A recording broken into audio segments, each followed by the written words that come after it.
Most of us have had the experience at some stage of having our houses burgled. It's an awful feeling.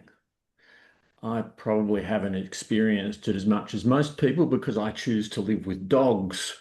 I don't live with dogs because they deter burglars, but it is a nice side benefit. There was a time some years ago when I was living in the church manse when we came home and there'd been some kind of disturbance. There was a bath towel that wasn't ours in the backyard, and the wheelie bin was at the back gate instead of next to the back door where we'd left it. At first, we couldn't work out what it meant, but then we discovered that several neighbouring houses had been burgled that week, and that mostly the burglar had broken a window by punching it with a fist wrapped in a towel. So we figured that the burglar had got to our back door, whereupon the dog had burst out through the dog door, and the burglar had dropped the towel and used the wheelie bin to fend the dog off while backing out the gate. Liz and Ian had a somewhat similar experience when a police officer contacted them and just said, "Keep the dog." And they said, "What do you mean, keep the dog?" "Well," said the police officer, "all your neighbours have been burgled this week, but your dog wouldn't let us in either, so you can thank the dog that you haven't been burgled." But of course, sometimes I go out with my dogs. And sure enough, the only time that we've been burgled in the last few decades was when we went away for a long weekend and took the dogs with us. We got off fairly lightly. We didn't copy any of the whole turn the house upside down thing that burglars sometimes do. It seemed that they were only after jewelry, and that was all out in the open on top of a dressing table. So that's all they took. But it's still an awful feeling. People often describe it as a feeling of being violated. Some stranger with malicious intent has been in your home and fingering your belongings, and it often leaves you feeling quite unsafe. Like, how do you know they're not planning to come back? Some burglars who specialize in TV, computer, and stereo equipment apparently deliberately plan to wait long enough for you to process your insurance claim and replace everything, and then they come back and steal all your new stuff. And the police will tell you that there is no security system that cannot be beaten. And there are some burglars who see alarms and security systems as a challenge that they relish taking on and beating. So it's no wonder a burglary leaves us feeling jumpy and frightened. So, what is Jesus on about when he compares God to a burglar? Now, maybe the image is not quite such a surprise for us this time round because Karen preached a wonderful sermon on it when Jesus said something very similar in one of our readings just back in August. What she said was excellent and deserves to be reinforced. So I want to explore it again in this slightly different context of the beginning of Advent. What are we doing using this image to open the season of Advent with its focus on preparing for the coming Messiah? In what way are our preparations for the coming of the Messiah comparable to the preparations we make to try and prevent our houses being burgled? As Karen said, it goes without saying that this is not one of the more attractive images of the Messiah in our Bible. It has always caused more than a little discomfort. A number of the preserved sermons from some of the great preachers and theologians of the early centuries have reinterpreted the burglar image as being about the devil, and we have to make careful preparations to defend ourselves against the crafty attacks of the devil.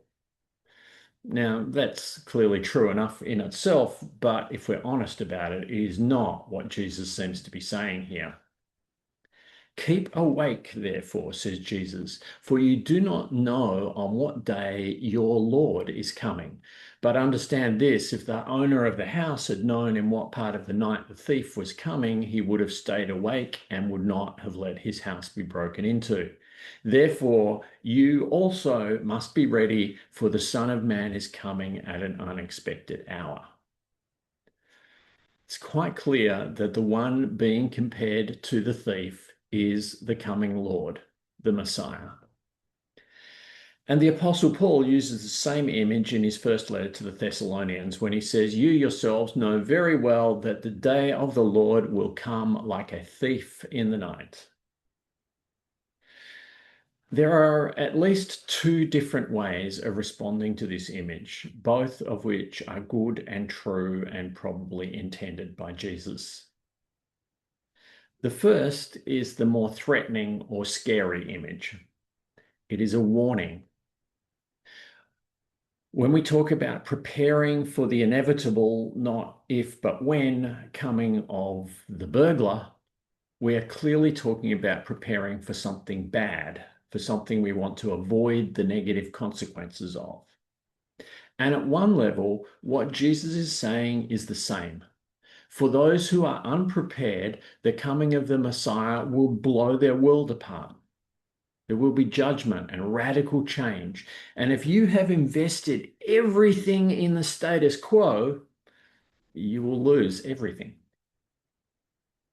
When the Messiah comes to put everything right, if you are committed to the way things were and doing your best to profit from them, then you will be one of the obstacles he has to deal with rather than one of the allies who welcomes the day of his coming. It's quite clear that this kind of warning is an important part of what Jesus is saying with this burglar image. You can tell from the way he uses the image of Noah's Ark at the same time.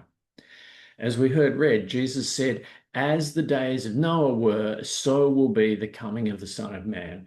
For as in those days before the flood, they were eating and drinking and marrying and giving in marriage until the day Noah entered the ark, and they knew nothing until the flood came and swept them all away.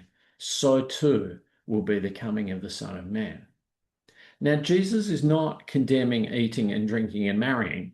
In fact, Jesus was rather well known for his enthusiastic participation in eating and drinking and in marriage feasts. But what he is warning us about is just going about our business oblivious to the changes that are needed and the changes that are coming. So those people who were eating and drinking and marrying as though nothing else mattered had Noah for a neighbor. And Noah was building the biggest bloody lifeboat in his front yard for everyone to see. And he was telling anyone who cared to ask why he was doing it. But it wasn't raining when Noah built the ark. So be prepared, says Jesus, for you do not know on what day your Lord is coming. And to reinforce the point, Jesus makes it quite clear that he doesn't know what day it'll be either, which should make it quite clear that we are not called to be trying to work out when it will be. The unknownness is the point. You can't plan to turn your life around the day before his coming. Now, the other way that this burglar image can be read is related, but a bit different, and it's a bit more disturbing because it employs a stronger parallel between God and the burglar, but ultimately it's a message of promise and hope. Jesus talks about the house being broken into by the burglar. And one of the words that we use to describe the coming of the Messiah and his kingdom is an inbreaking. The Messiah has to break in. The kingdom has to break through. I remember a story, kind of one of those odd spot type stories in the news a few years ago about a bloke who was trying to brick up the opening of an old cellar under his house and mistakenly bricked himself in on the wrong side of it. And then rather than break down the wall that he'd just built, he broke down the wall into his neighbour's cellar instead. Mighty neighbourly. But the image of the burglar is one who is crafty and scheming and who will stop at nothing to find a way of breaking through the defenses and getting in. So is Jesus warning us to defend ourselves against God? No, of course not. But we are already mighty good at defending ourselves against God. Some people even use going to church as a way to defend themselves against God and against what God is calling them to. So to us who consciously or unconsciously defend ourselves against God and against God's claims on us, there is a promise here. God loves you too much to politely respect your no.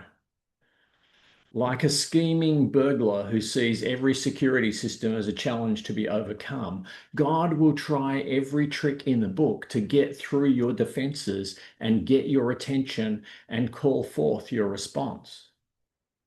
Ultimately, God will not force you by violating your right to choose, but God will try every which way to sneak around or break through your defenses so as to open your eyes and get you to choose what is right.